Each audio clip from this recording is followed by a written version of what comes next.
This podcast is sponsored by Magic Rock Brewing. Currently, you can get free delivery on all orders over £40 and 10% of all online orders by using our code of TakesThatChance10. Christopher Schindler has a chance to write his name in Huddersfield Town legend. And he takes that chance!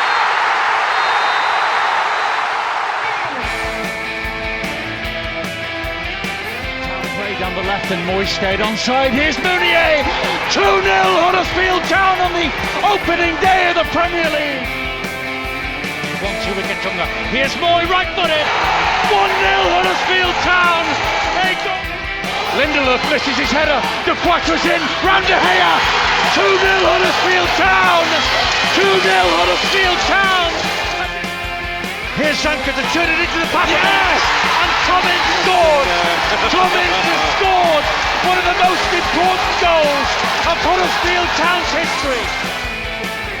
De Quattro's forward. De Quattro's got the better. Yes! And Laurent De Quattro scores. Laurent De Quattro scores.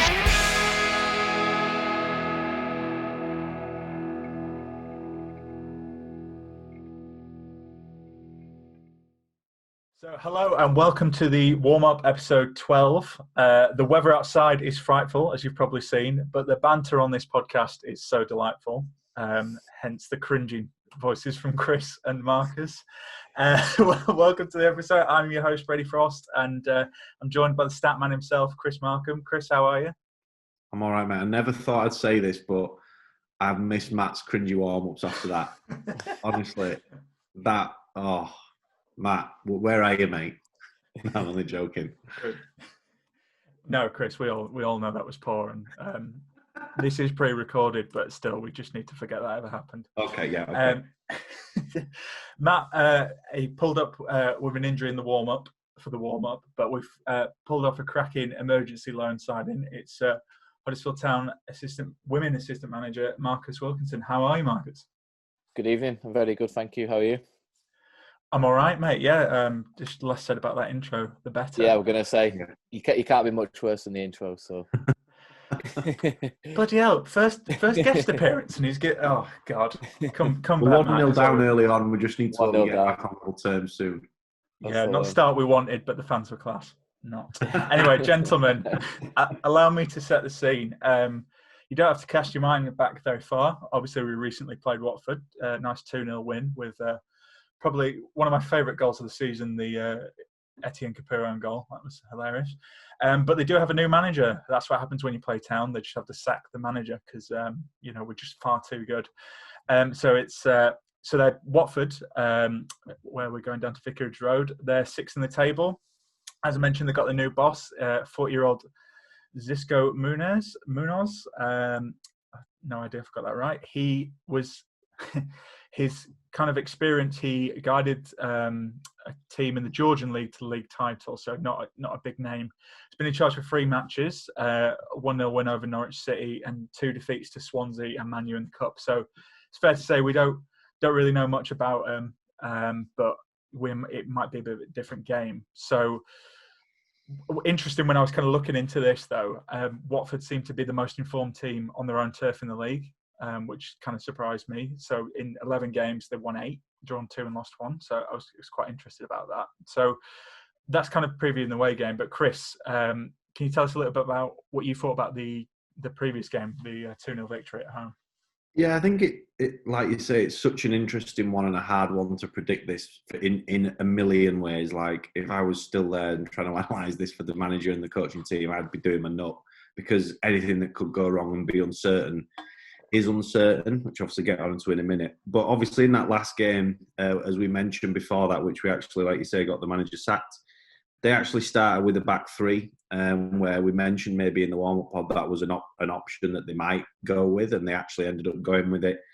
I don't think that's going to happen this time. I think it looks like this new manager has settled on 4-4-2, the good old-fashioned 4-4-2. And I think the thing, obviously, they will definitely be looking back at the match against us to see what the approach was. It's interesting, I think you mentioned, Matt, when speaking to the Watford fan, he feels this manager's a little bit more proactive, I think you just mentioned there. I was actually surprised that they let us build out from the keeper in that last game and let us almost get into the middle third and in the halfway line and then look to press and wait for us to make mistakes.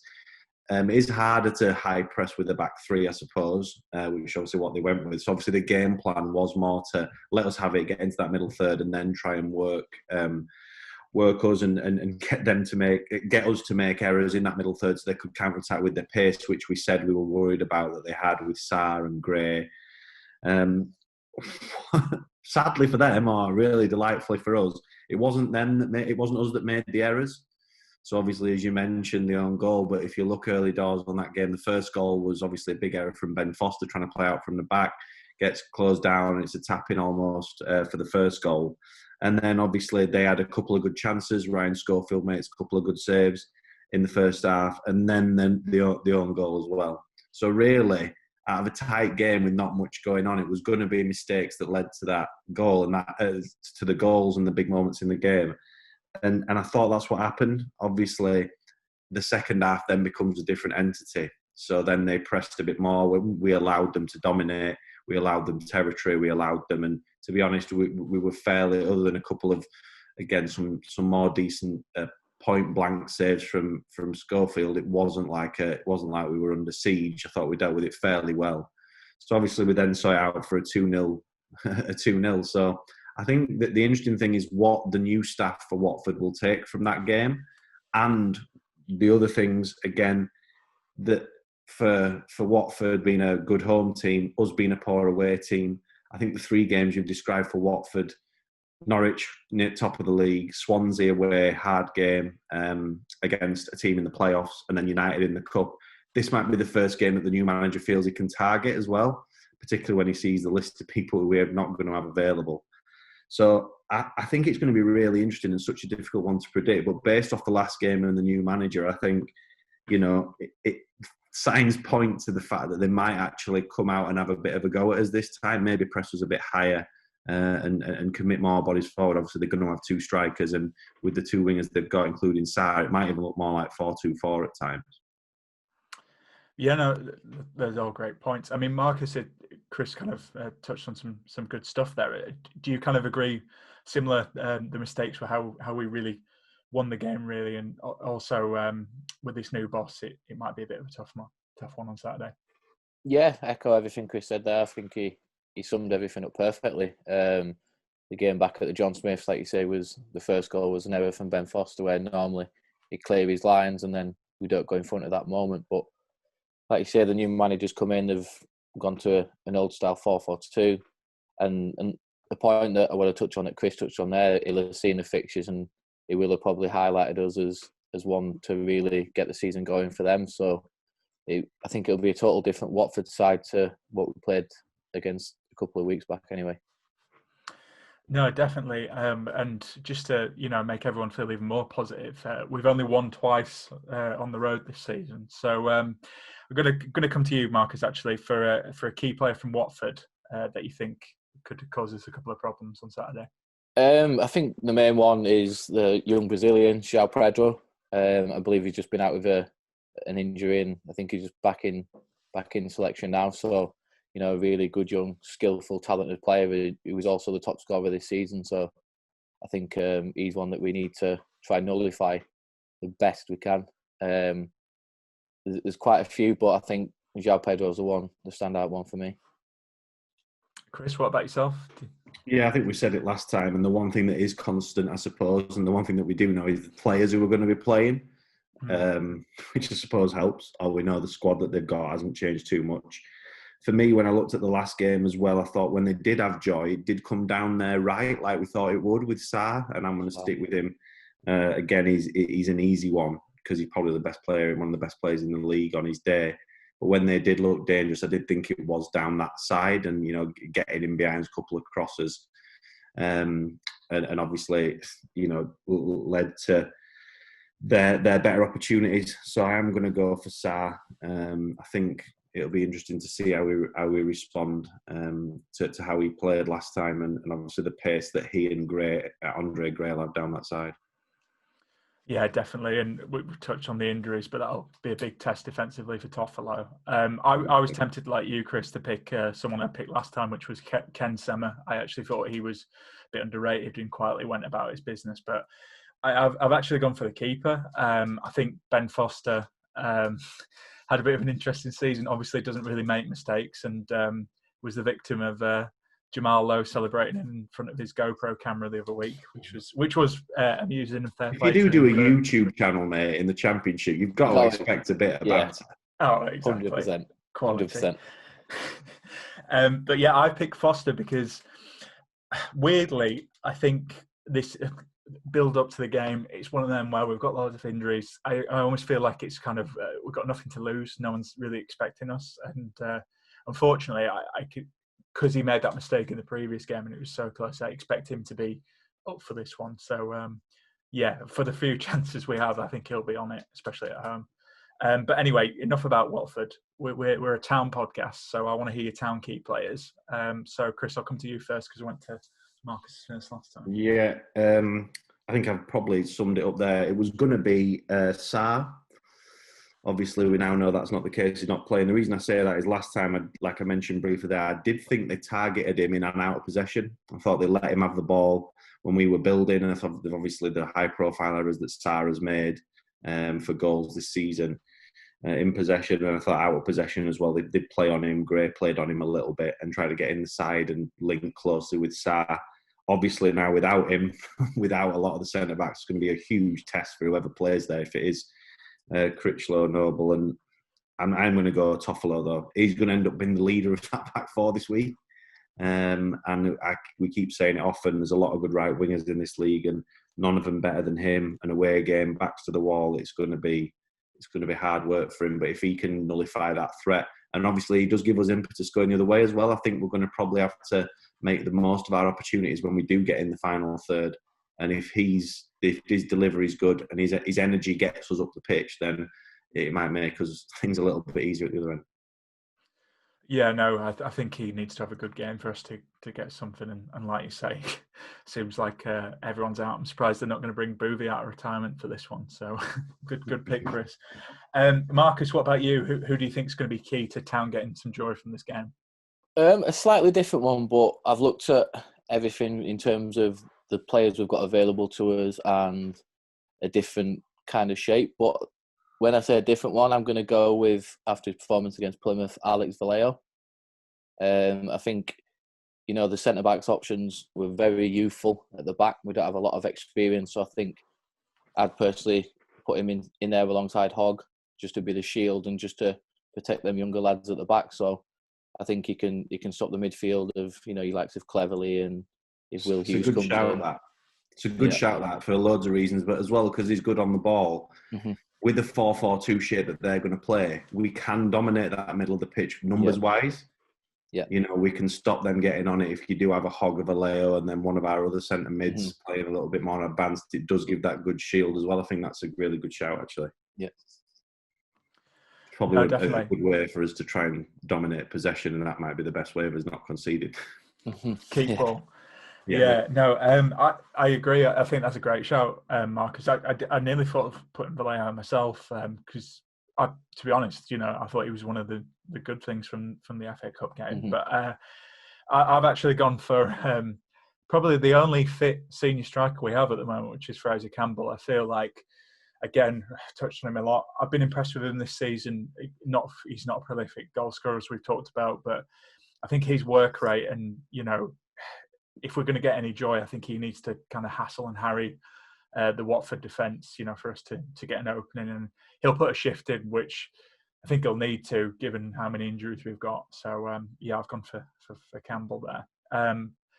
But, yeah, anyway, we're talking about former current players. It'd be a good chance to talk about former players and who you'd bring back. Now, we've not got the jingle yet. I was tempted to sing Return to the Mac, but given how my intro went down like a lead fart, I think I'll not give you... Oh, don't be shy. Come on.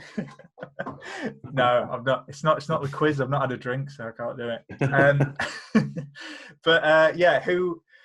I'm going to go for you, Marcus, because you're the guest, so I'll be nice to you. And also, you were teasing me a little bit, saying this is an interesting one, so I'm intrigued to see which former player you would bring back for this game? Yeah, again, a very obscure one, and it's in the defensive half of the pitch. A man by the name of Rob Page. Oh, wow. Centre back. And why I say that is, up against a Troy Deeney and Andre Gray, he was brave as a lion, and he headed everything and blocked everything and always put his body on the line. And I think if we had him at the heart of the back four in this game, I think we'd be a lot more solid. And I think we kept numerous clean sheets. I know in his first 4 games we kept 4 clean sheets, and I think he only played 11 games, and I can't remember how many clean sheets he kept in that time, but I just remember watching him, and I really actually enjoyed him playing. Nice, I was mate. not expecting that. Nice and obscure. I did not expect that in a million years. No. Your rationale, though, is absolutely spot on, because I'm going to nip in here if you don't mind, Brady. Yeah, go for it, Chris. Your rationale is spot on in terms of that youthfulness. We've got no experience. He did bring that. I always felt he was more of like your motivator and your leader. And obviously, like you say, he was a big presence. I'm going for something similar, but someone who's probably brought even more calmness, because I thought Rob Page did bring that as well.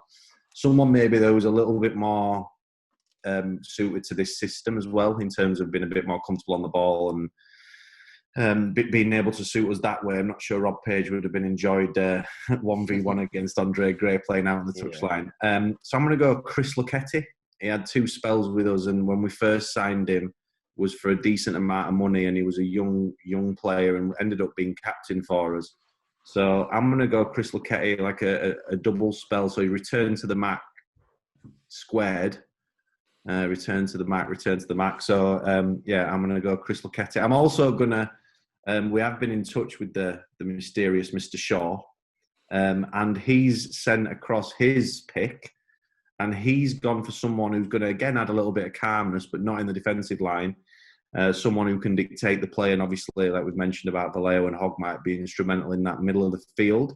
And he has gone for a certain someone from the Leeds Road days. Again, shock. He's old, to be fair, Matt. Is Chris Marsden. So I'm going to throw Matt's Chris Marsden in there. Brady? No, well remembered, Chris. God, we do our homework on here. Nice lesson. To be honest, lads, I was really struggling with this one. Oh God! And no, I've not. So this is a bit of a sacrifice, knowing it's not going to win this week. But I think I'm a big fan of Carol Eiting. I know he's looked a bit flat recently, but he's out for the season. I think we lack someone who's a bit of a playmaker. So I've gone for Casey Palmer, someone who's knocking about in the Championship still, and I think would make a huge difference to Town right now. I think in that promotion season, as we all joke, I always pick a promotion season player, but it's because I'm not old, like you said about Matt. Sorry, Matt, when you're listening back to this. But yeah, I've gone Casey Palmer because, again, I think if we're going to get any joy from this game, we need someone like him to for it to go down well. So I've gone for him. But yeah, obviously we will do the poll. Will I win? Probably, because everyone loves me. No, but I think this is, we're going to have to introduce some sort of promotion season rule. Otherwise, you're going to name the whole squad that everybody loves because it got promotion.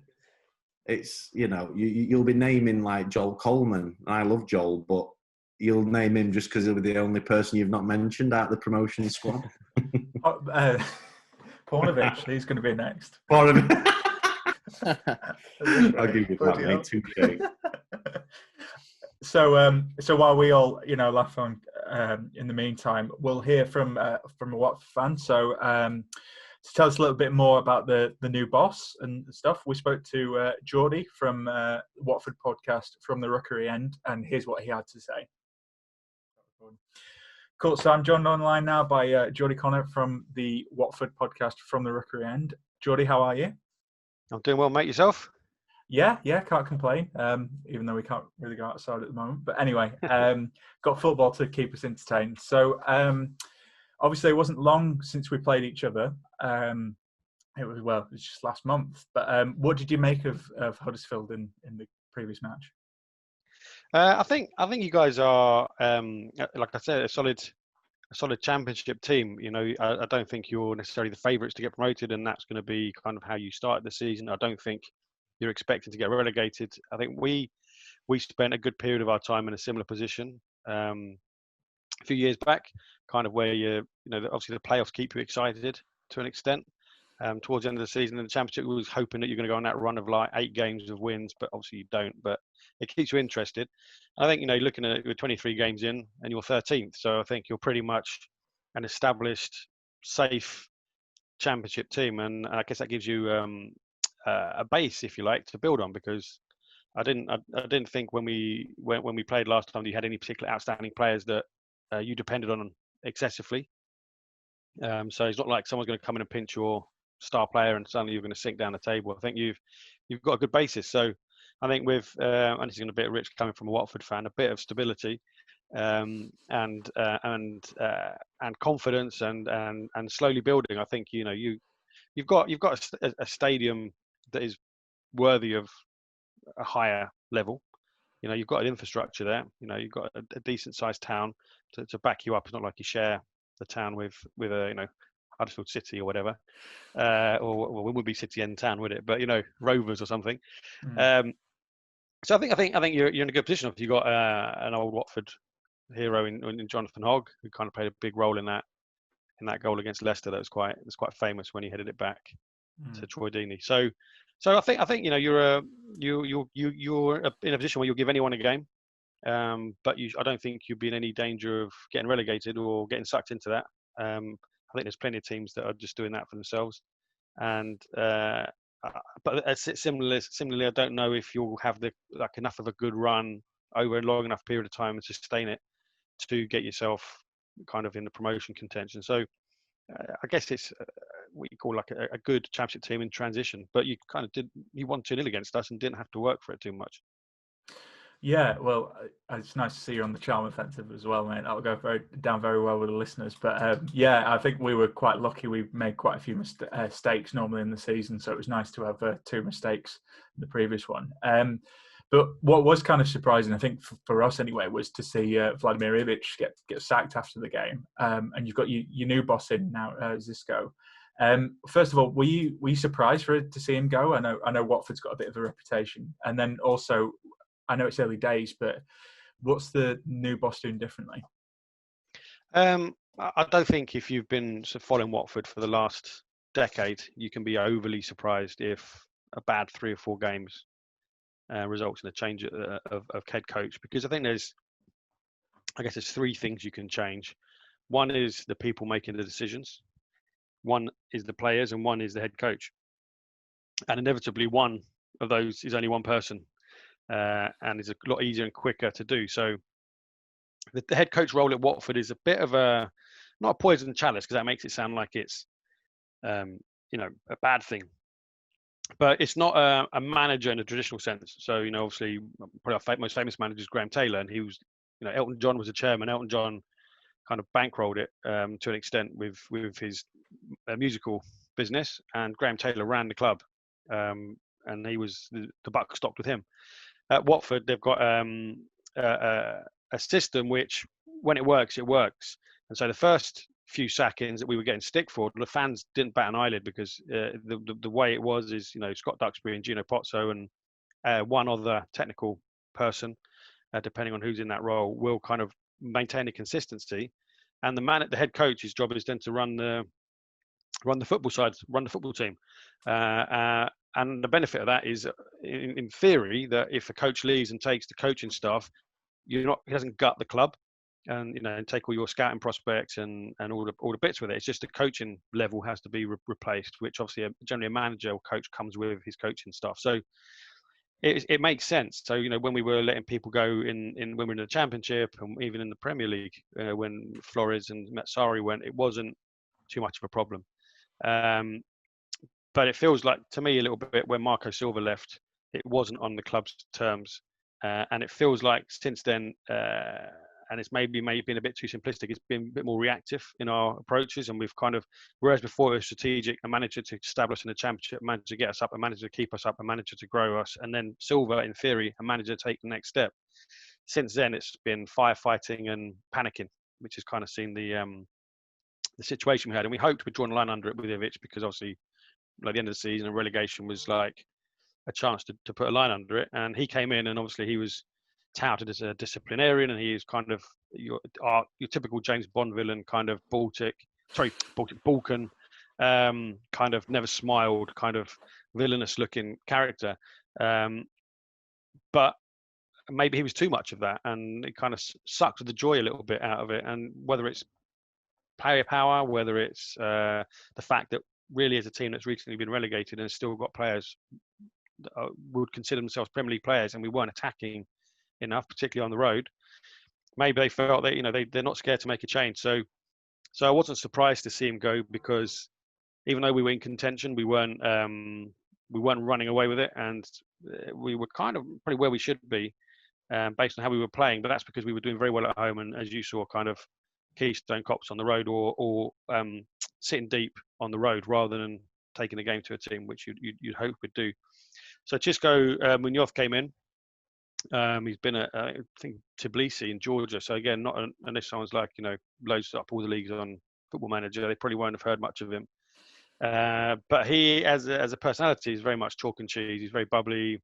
If Ivic was an archetypal kind of Serbian, kind of stony faced and very disciplined and doesn't crack a smile and very kind of dry, then Xisco looks like he's about to kind of slap on a bit of cologne and head out to the nightclub kind of character. He's very much very bubbly, very effusive, and sometimes, as silly as it sounds, that might be all it needs to kind of get the players relaxed and confident, and to feel that basically it's on them. Because if you've got someone who's managing and being very disciplined, you can say, well, it's his fault because he's making the rules. If you've got a guy saying, go out there and play and show me what you can do, if you don't do it, that's down on you. So it remains to be seen. It's not like we've brought in Mourinho or Klopp or someone who's kind of at the top of their game and you're expecting immediate success from.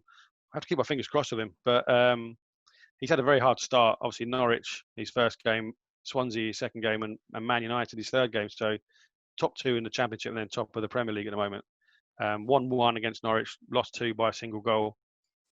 So I think we've got a run of games coming now against yourselves, like Barnsley, more traditional Championship teams, and it kind of remains to be seen as has he managed to work a bit of magic in that period, and can he start the ball rolling? Because as you know, as having gone up not too long ago, you need to have that or having come down as well. You need consistency if you're going to change a division. Either we've got to be consistently crap or consistently good, and both of our clubs have demonstrated the ability to do that in the last decade. And so our hope, if we are to go up, is probably playoffs, because there's only 2 spaces, and you look at Norwich, you look at Bournemouth, look at Swansea, look at Brentford, look at us, and there's a lot of teams going for it. It's like the top of the Premier League, where only one's going to win the league. Only 4 are going to get in the Champions League, but there's maybe 6 or 7 hoping to get in the Champions League. It's similar in the Championship. So as long as we stay in contention, and we, then as the playoffs are just really pot luck. So fingers crossed that he's got the bit of charm and the bit of luck we need. No, well, yeah, no. I mean, we all know about the playoffs. I mean, if we had negative goal difference and went up, so like you say, anything can happen. You mentioned he had a hard start. You're right. I suppose we'll come on to the game on Saturday. We've got quite a lot of injuries. So I imagine from a Watford perspective, you see this as a bit of a good one to go on a bit of a run and win. So what are you kind of expecting from the game? And my final question really is, I'll have to push you for a score prediction. So what do you think the score will be? Yeah, I mean, a prediction. I mean, it's so difficult in a championship to predict a score, because you see teams winning 4-1 or losing 2-0, and it's really you can win 4-1, but at 0-0 the other team hit the crossbar or had a miss or had a player sent off, and it's kind of it changes it so much. So I think being at home, we would hope to, or we would expect to certainly give you more of a game than we did at your place, and to take the initiative in a way that we didn't. Obviously, you scored from us goofing about with it at the back, and then a corner, and that's because we let you into the final third. I think hopefully we'll make you work a bit harder, and therefore reduce our capacity to commit kind of calamitous mistakes. So don't rely on them again, I hope.